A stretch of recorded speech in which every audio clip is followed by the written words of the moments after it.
So most people think that pricing is a confidence problem. Change more, believe in yourself, stop underselling, and that's the advice you'll find everywhere. But it's not a confidence problem, it's the mindset problem. You are not underpriced because you lack confidence. You're underpriced because you haven't built the evidence that lets you charge more, or you're too impatient to build it properly before you try. I'm going to walk you through the entire pricing ladder for AI services from your first free project through to a 5-figure retainer. And then the one skill underneath all of it that determines whether any of these numbers actually stick. Raising your price on evidence and not on a feeling that you're ready. Treat prices as a roof and not an opinion. Here's the mistake that sits underneath almost every other pricing mistake. People treat price as a statement about their own worth, and it isn't. Price is a reflection of the value that you can demonstrate to a specific person in front of you, right now and today. Two things go wrong when you forget that. You either stay free for too long, doing work that never turns into anything that you can point to later, which is essentially just charity with extra steps, or you jump to a high ticket number before you've got anything to actually back it up, and then you can't work out why every single conversation seems to go quiet. Both mistakes come from the same place, treating your rate as fixed rather than actually something that moves in step with what you can prove. Think about it from the buyer side for a second. Every client runs unconscious calculation before they say yes. Does the risk of paying this person match with what they've actually shown me? No case studies, no track record, high quote, all the risks sit in front of them, and they stall. Drop the price until the risk matches the evidence. Deliver the result, document it, then raise the rate. That's the whole game, and every section after this one is just a different piece of the same loop. Start free, but make free earn its keep. So your first 1 to 3 projects should be completely free. Not discounted, free. You have no track record yet.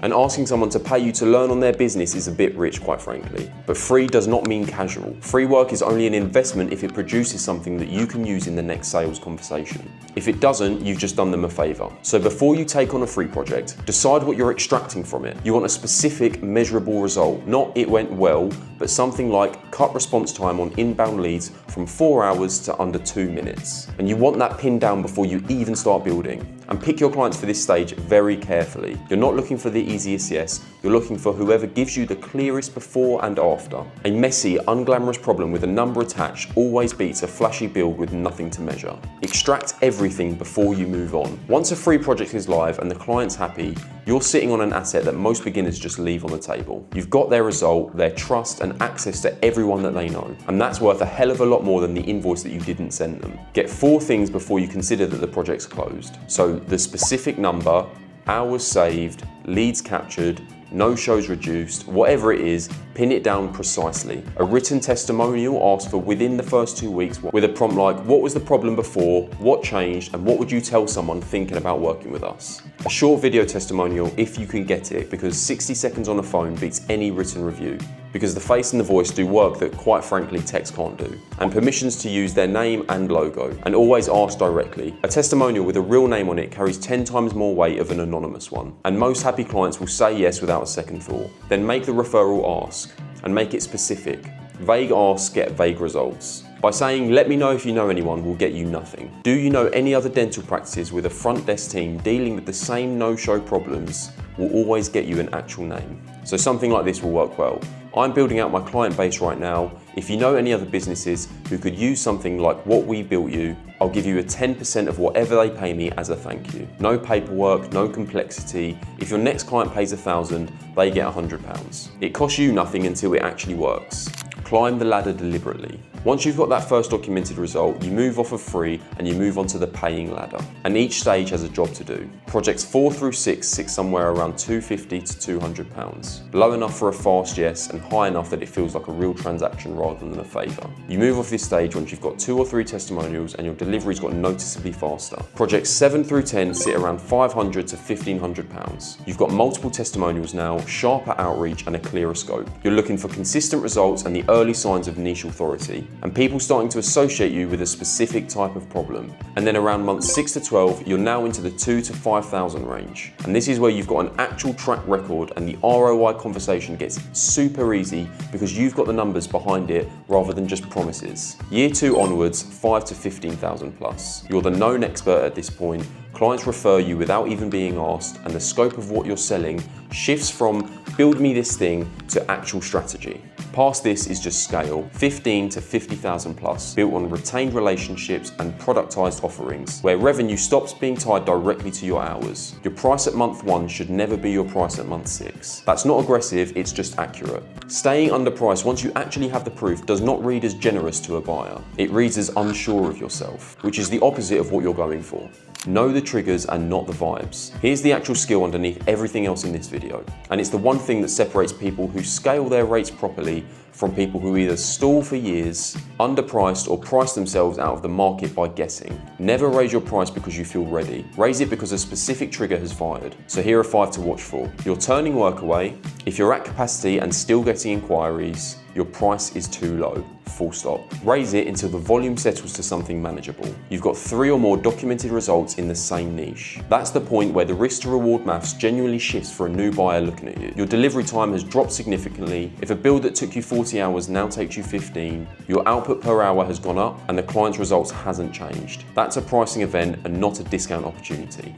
You're getting referred without asking. Unprompted referrals mean clients are more comfortable putting their own reputation behind you. That level of trust is worth charging for. And you're the person people come to specifically and not the cheapest option in the room. Once prospects are seeking you out because of your niche rather than your price tag, you've got pricing power. So use it. Wait for any one of these to show up and raise. Don't wait for a feeling of readiness, because that feeling never actually arrives on its own. It only shows up after you've already raised and proven to yourself that it was justified. Say the number, then stop talking. Knowing when to raise your price is only half of it. Most people who do build up the evidence still choke on actually saying the number out loud. For new clients, this is simple. You just quote the new rate. No explanation required, no apology, no, I know this is a jump, but they've never seen your old price, so there's nothing to justify. For existing retainer clients, it is slightly different, because you do owe them a heads up. So something like this will work. From the 1st of next month, my monthly retainer will be moving up to new rate. This reflects the expanded scope we've built together and the results we've delivered over the past few months. And make sure you give 30 days notice and then stop talking. And that last part matters more than the wording. Don't over-explain, don't apologize,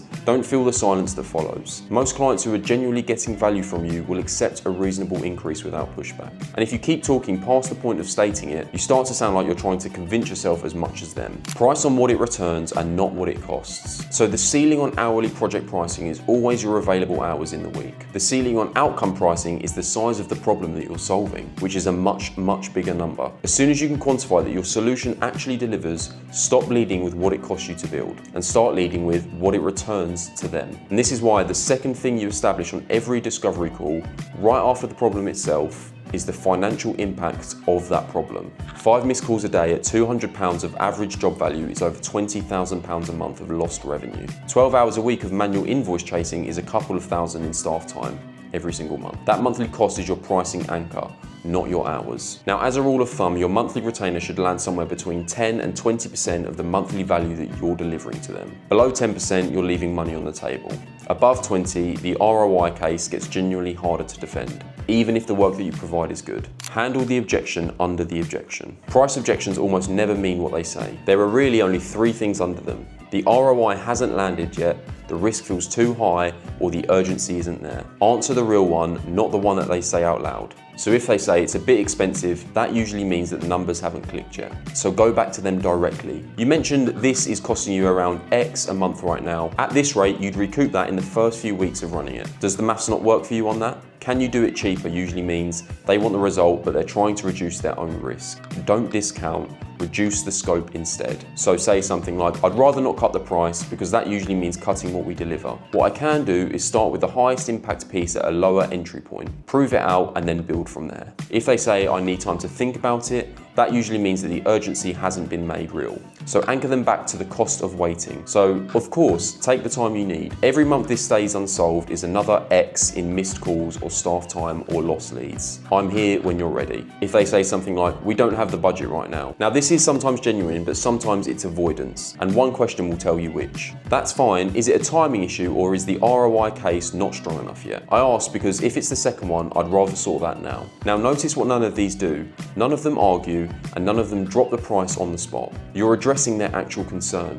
not negotiating against yourself. Never discount too close. Now this one's worth repeating on its own because it undoes everything else in this video if you ignore it. Never discount to close a deal you could have won on value. A client who buys from you because you dropped your price will leave the moment someone else drops theirs lower. A client who buys from you because the ROI made sense stays exactly as long as you keep delivering on that ROI, and that's a completely different relationship. If a price conversation gets sticky, reduce the scope instead of the rate. It protects the number you've worked to build, and it still gets them a result at an entry point that they can say yes to. So here's the entire ladder. Start free, but only if it produces a documented result. Extract everything from that free project, the number, the testimonial, the video, the referral, and then climb the stages deliberately and not on a whim. Raise on triggers and never a feeling of readiness. Say the new number plainly and let the silence sit. Anchor to what it returns and not what it costs you. Handle the real objection underneath the stated one, and never ever discount to close what you could have won on value. Every one of these steps is just the same loop repeating. Prove it,